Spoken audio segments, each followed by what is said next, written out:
que ficar força.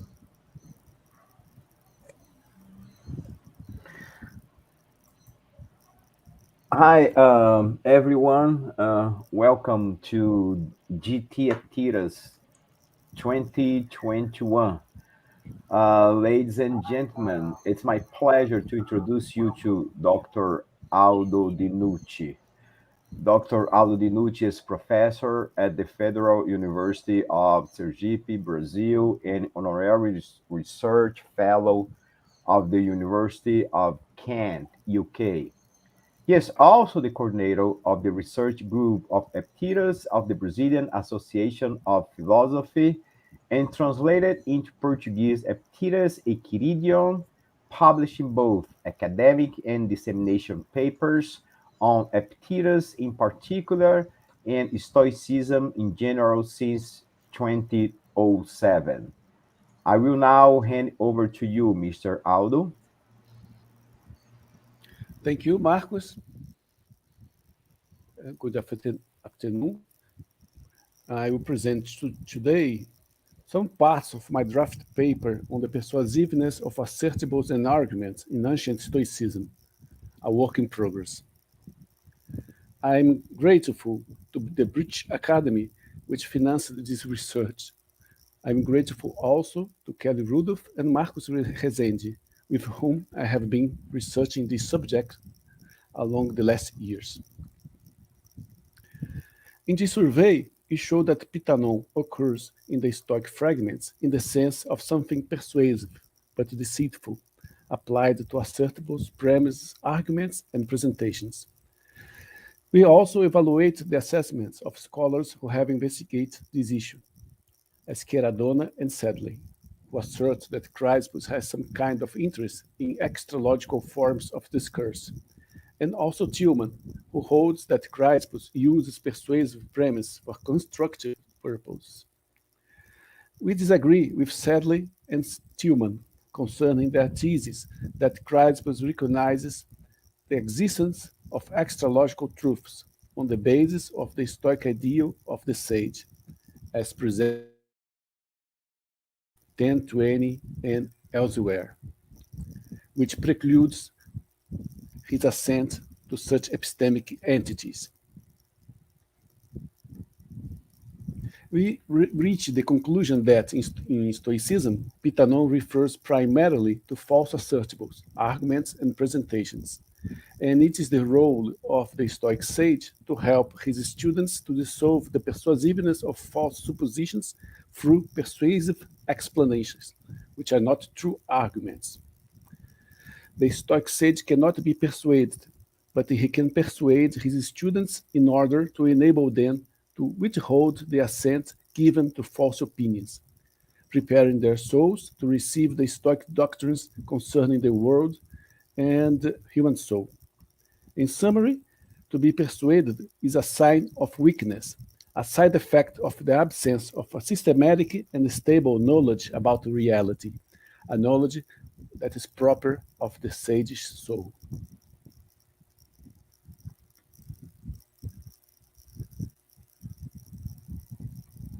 Turning our attention to the occurrences of the word pitanon, persuasive, and related in the fragments that have come to us from lost works of ancient Stoicism, it occurs, according to the Stoicorum Veterum Fragmenta, in Diogenes Laertius, Plutarch, Sextus Empiricus, Stobaeus, and Galen.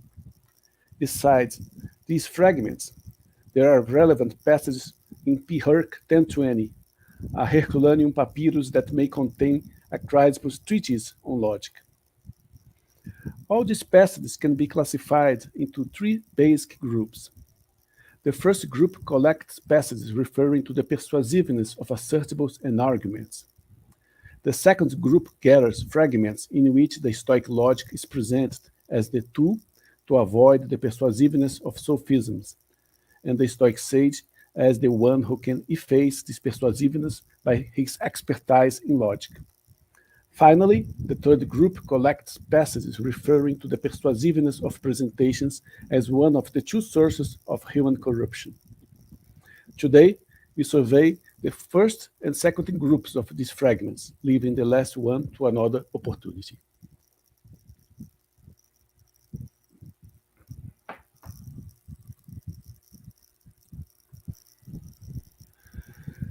Now, the notion of pitanon applied to assertibles in arguments in Stoicism. Diogenes Laertius mentions in DL 7, 189 and 7, 200 the titles of some of Chrysippus' lost works containing the word pitanon and related. Among the works of logic, there is a title of a treatise named concerning persuasive conditionals to Dioscorides in 4 books. In the first series of works concerning the taxonomy of ethical concepts, we find the title Persuasive Premises for Ethical Definitions to Philomatis in 3 books. In the third series concerning the classification of ethical concepts, we find the following titles: Persuasive Premises in Support of the Definitions, addressed to Dioscorides, 2 books, and Persuasive Arguments related to the taxonomies, genders, and species, and the treatment of contraries, in 1 book. The first title informs us that a conditional can be persuasive. The next titles mention persuasive premises and arguments. Nothing is known about the content of these lost works, but from their titles we can infer that for the Stoics, assertibles, axiomata, and arguments, logoi, can be persuasive. This is confirmed by Diogenes Laertius, who mentions among the species of assertibles the persuasive ones.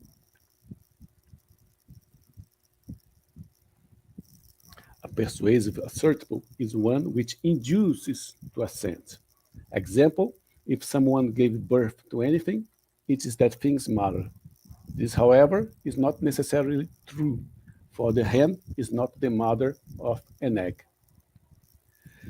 This passage, which defines persuasive assertibles and illustrates it with a conditional, relates to the above-mentioned Chrysippus' lost work entitled Concerning Persuasive Conditionals, Pitana Sinemena, to Dioscorides in 4 books.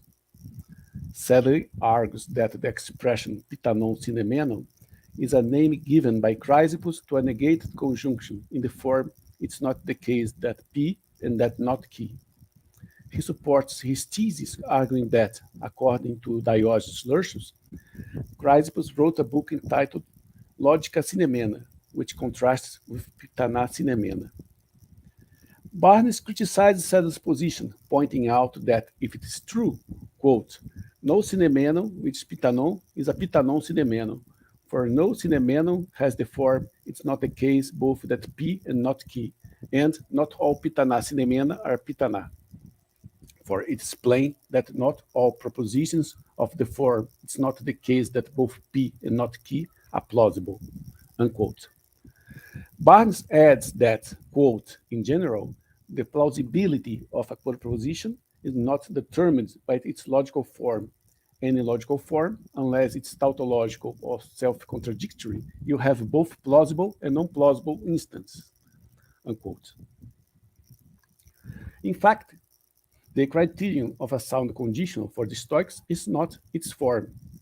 Quoting Chrysippus' Dialectics and Diogenes of Babylon's Art of Dialectic, Diogenes Laertius presents the Chrysippine definition of a conditional, a non-simple assertible, which is bound by the hypothetical conjunction if.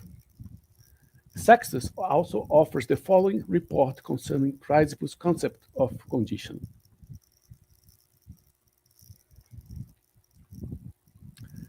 All those who introduce conflict, mare, assert that a conditional is true whenever the contradictory of its consequent clause is in conflict with its antecedent clause, so that according to them, the conditional, if it is they, is true. The meaning of the notion of conflict involved in the Stoic view about conditionals is still an open question. Nonetheless, we can affirm with certainty that formal incompatibility is one of its foundations, because conditionals such as if there is light, then there is light, are seen to be true.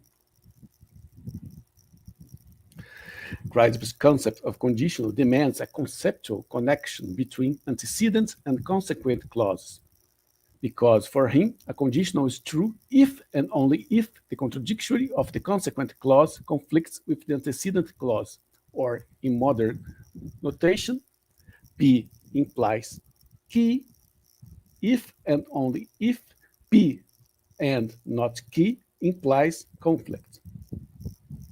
Effectively, the example seen above of a persuasive conditional, if someone gave birth to anything, it is that thing's mother, the contradictory of its consequent clause is not in conflict with its antecedent clause. However, the referred conditional seems to be true, whereby it's persuasive, inducing to assent. The appearance of truth of this conditional is unmasked by this explanation, which in turn is grounded in the Stoic criterion of a sound conditional. This seems to be confirmed by another passage of Diogenes Laertius. Non-syllogistic arguments are those which persuasively resemble syllogistic arguments, but are not cogent proof. Example, if Dion is a horse, he is an animal, but Dion is not a horse, therefore he is not an animal. This passage relates to Stoic theory of arguments, which the Stoics divide into conclusive or valid and inconclusive or invalid. They are conclusive when the corresponding conditional formed by the conjunction of the premise as the antecedent clause and the conclusion as the consequent clause is true according to the Chrysippine criterion of conditional, and inconclusive otherwise. This passage says that non-syllogistic arguments are those which persuasively resemble syllogistic arguments, but are not cogent proof. The example given is the sophism of inverse error, also known as denying the antecedent or the inverse fallacy, which occurs when, from a conditional plus the denial of its antecedent, the denial of the consequent is asserted. It is not obvious that it's a fallacy. In fact, for the majority of humankind without knowledge in formal logic, it seems a valid mode of reasoning. Only logical knowledge can efface this appearance of truth. Summing up what we have seen in this section, we can assert with certainty that the notion of persuasive assertible is already present in Chrysippus, since it appears in the titles of two of his lost works on logic. On the other hand, the definition of persuasive assertible pitanon axioma is present among Chrysippus' fragments. Indeed, one of the lost Chrysippine works on logic discusses persuasive conditionals. The title concerning persuasive conditionals to Dioscorides in 4 books. And the definition of pitanon axioma is followed by the example of a conditional. That is, if someone gave birth to anything, it is that thing's mother. Besides, the concept of persuasive, pitanon, is linked to something which is deceitful. Both conditionals given as examples are instances of sophisms acknowledged by the Stoics.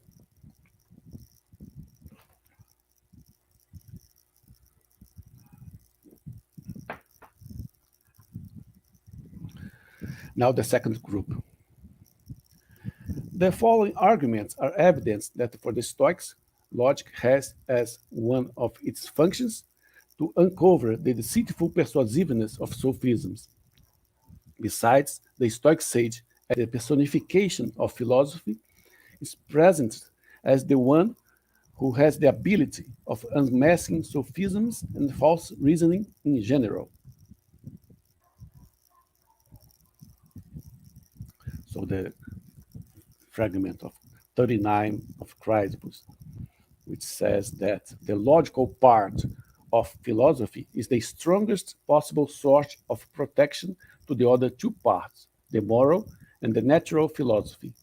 For when it simplifies twofold and ambiguous expressions, and when it solves the specious persuasiveness entangled in sophisms, and utterly destroys seductive deceits, the greatest allurement and ruin of the soul, by means of its own expressive and clear language, and its unambiguous demonstrations, it makes the holy mind smooth like wax, and ready to receive all the innocent and very praiseworthy impressions of sound, natural, and moral philosophy.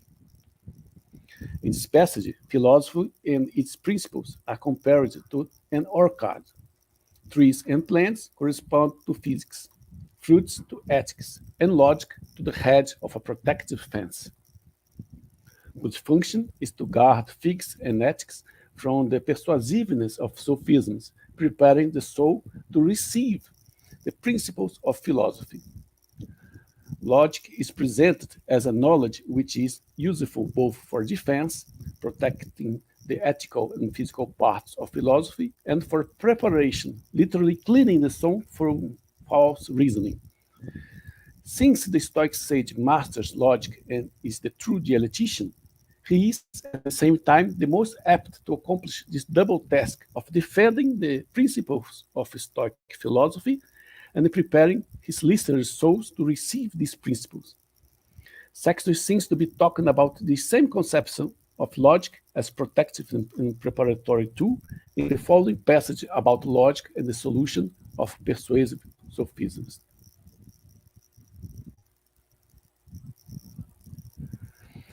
It's no doubt out of place to spend some time too on the question of sophisms, since those who extol dialectic say that it is indispensable for their solution. For they say, if dialectic is the science who distinguish between true and false arguments, then dialectic will be capable of discriminating these things which sully the truth with apparent persuasiveness. According to Sextus, dialect is viewed by those who extol dialect, that is, the Stoics,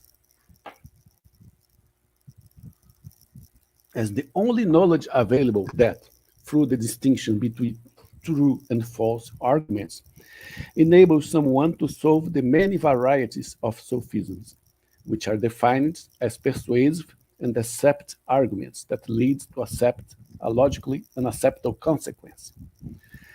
In fact, Chrysippus considers dissolving the persuasiveness of opponents' school views as a necessary step towards the mastering of philosophy. According to the second founder of the Stoa, disputing on both sides, the Allegestai, to dissolve the persuasiveness of arguments of opponent philosophical schools is both preparatory and pedagogic.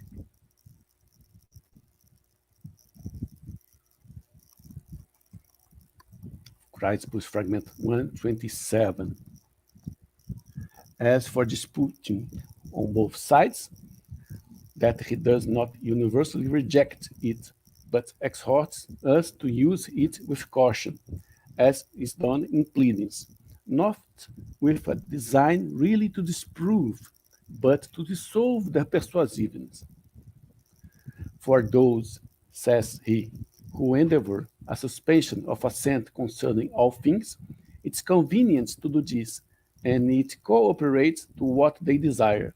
But as for those who would work and establish in us a certain science in according to which we shall professedly live, they ought, on the contrary, to state the first principles and to direct their novices who are entered from the beginning to the end.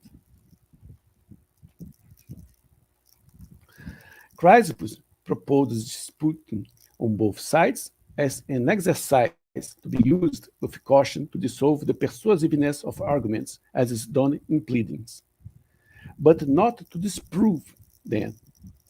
The passage implies that for Chrysippus, disputing on both sides has rhetorical value, but not strictly logical value, and the persuasiveness can be dissolved through rhetorical devices.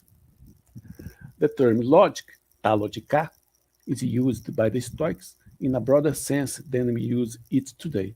For them, logical studies include rhetoric, epistemology, theory of language, and dialectics. The latter is somewhat similar to what we nowadays call propositional calculus.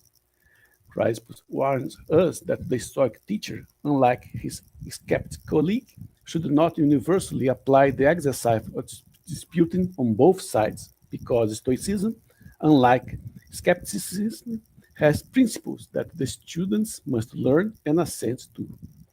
In the passage above, Pitanon has again the negative sense of something deceitfully false, since for Chrysippus and the other Stoics, the views of opponent schools that conflict with the Stoic principles are plainly false. The falsity, however, cannot be demonstrated for beginners in Stoicism, since they lack logical knowledge for understanding logical demonstrations and distinguishing them from false ones. For this reason, the teacher has just one tool available: dissolve rhetorically their persuasiveness by means of some rhetorical and persuasive device. In fact, the Stoic sage is depicted as someone who is persuasive and charming, that is to say, capable of using rhetoric for good purposes. As in this passage of Stobeus, the worthwhile human, being affable, clever, encouraging, and able to hunt for goodwill and friendship through association, is as accommodating as possible to the mass of humans, through which he is also charming, gracious, and persuasive. P. Herc 1020 represents the Stoic sage also as formidable, Dainus, in questions and answers. This excellence of the sage in questions and answers is associated with one of the definitions of dialect reported by Diogenes Virtuous as, quote, the science of discoursing correctly in questions and answers, unquote. Long understand it, quote, as arguments in questions and answer form, unquote. For him, this definition is the older account of dialect, and it is not distinctively Stoic, but describes, quote, dialect in a manner that fits the general conception of the term in the early Hellenistic period, unquote. P. Herc 1020, a fragment of a treatise whose author may be Chrysippus himself, informs us also that for the Stoics, the ideal sage does not have opinions, neither suppositions, because they both are not cognitive. Besides, he cannot be refuted or be in conflict with himself, not be persuaded, because he never gives his assent to any false presentation or supposition, and he does not ignore anything. In sum, the Stoic sage persuades, revealing through dialogue the falsity of reasonings that corrupt the soul of his listeners, preparing them to welcome the principles of Stoic philosophy. But he cannot be persuaded because he has true knowledge that cannot be changed, while his listeners, as long as they are not Stoic sages, necessarily lack knowledge in many points concerning the three parts of philosophy and have wrongly given assent to false arguments and sophisms that must be cleared up through the persuasiveness and the logical abilities of the sage. And that's it. Thanks for your attention.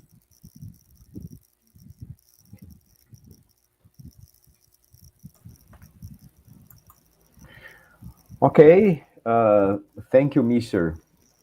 Aldo. Aldo, I have a question for you. We are waiting for some questions to come in through the YouTube chat. So I have a question. How did the Stoics train the new students on logic? Did they present logic first and then ethic and physics? How did they approach that? Uh, the Stoics have different views about this, but Epictetus, for instance, he started from logic, and also many others. So first of all, the students studied logic, dialectic, right, and then they start to study other subjects. But as Epictetus remarks, they do not study dialectics till the advanced level.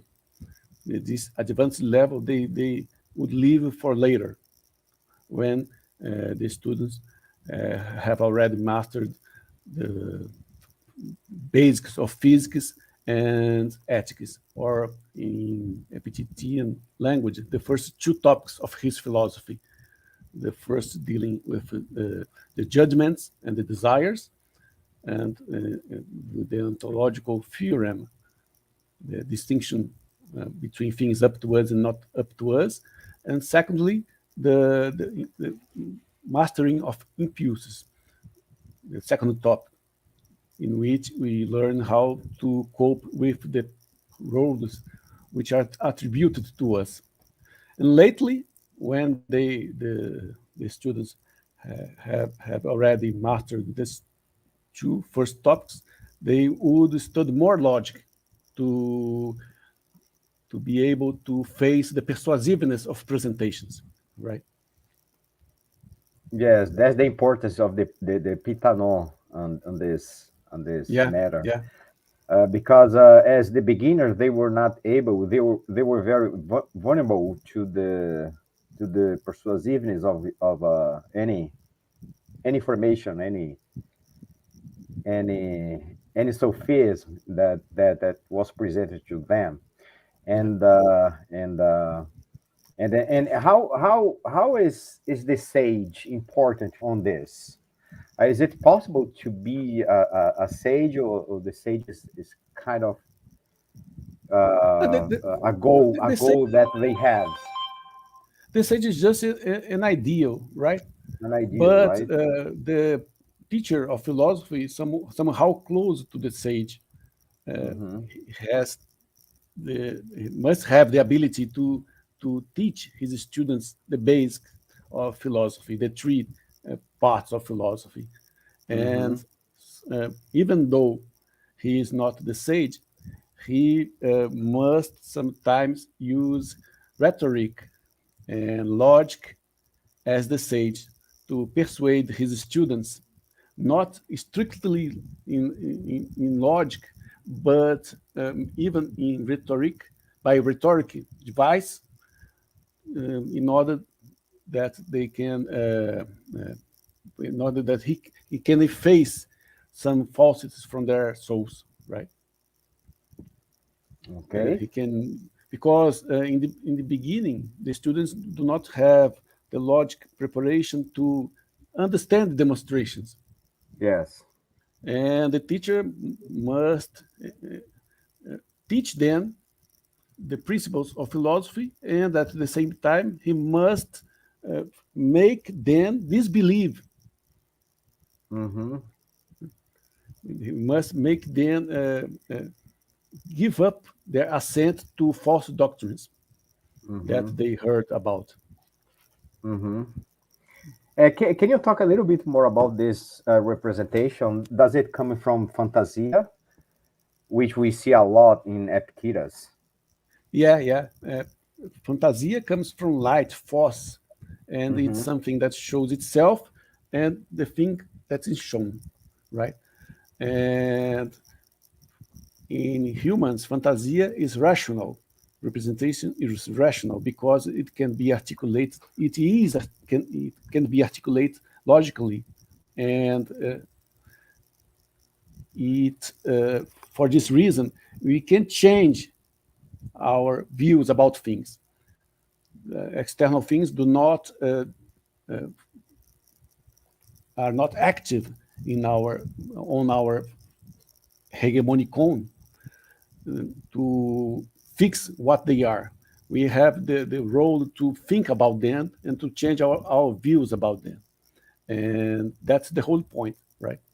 So it's linguistically articulate and also logically articulate. That's why the logic is so important for Stoicism. That's why the Stoic must master logic, because otherwise he cannot uh, understand demonstrations. He cannot differentiate between a false demonstration and a true demonstration, because without it he cannot recognize a sophism and so on.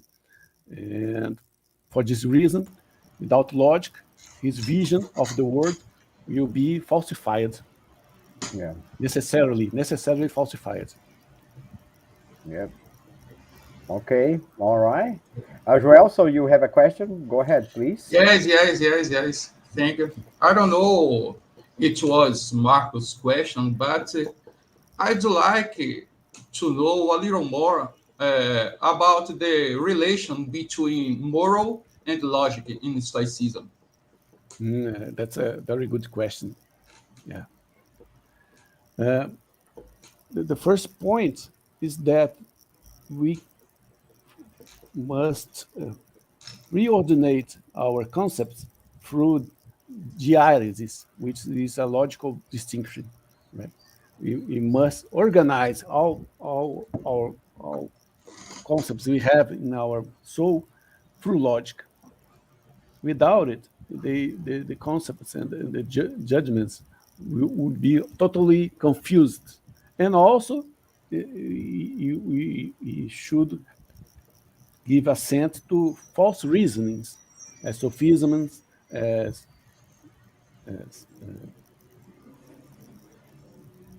false demonstrations, and our vision of the world would be, as I said before, falsified. We, we, we, we would not be able to see the world as it is really, right? That's the point. And so logic False judgment, yes. is the tool to help us to see the world as it is, the tool to see the world as it really is, as it is in reality, bro. Without it, But, no way. but it is possible to see the world as it is. Yeah. Well, for the Stoics, it's possible to have a comprehensive representation Okay, of the okay, world. You cannot okay. see the world in itself, Yes. but I as got it. I it got it. I is got in the it. sense of a comprehensive representation of a fantasia cataleptique, right? Yes. Good question. It was a But provocation. It was a we, provocation. we, Just, we live in just a the world of provocation. fantasia. We live in the world of representation. And this Yeah. is the difference between the soul of the sage and the soul of all of us. All the representations in the soul of the sage are articulated and are in harmony. And there is no place to put a false representation. There is no place to there is no way to disarticulate it, right? Because The all the sage. they are all articulate logically and linguistically. There is no space for falsity, right? Yes. The the relationship. Yes. Because he knows Yes. the laws I of got it. physics, he knows the laws of ethics, and he articulates all this knowledge through logic. Yes. Okay. Thank you. Thank you. All right. Thank you, Joel. So, uh, Dr. Aldo Dinucci, anything else you'd like to bring to us right now? Oh, I think that's it for today. I hope you Okay. For liked. today. For today. Okay. For I today hope you is liked. good. I'm afraid I read it too quickly.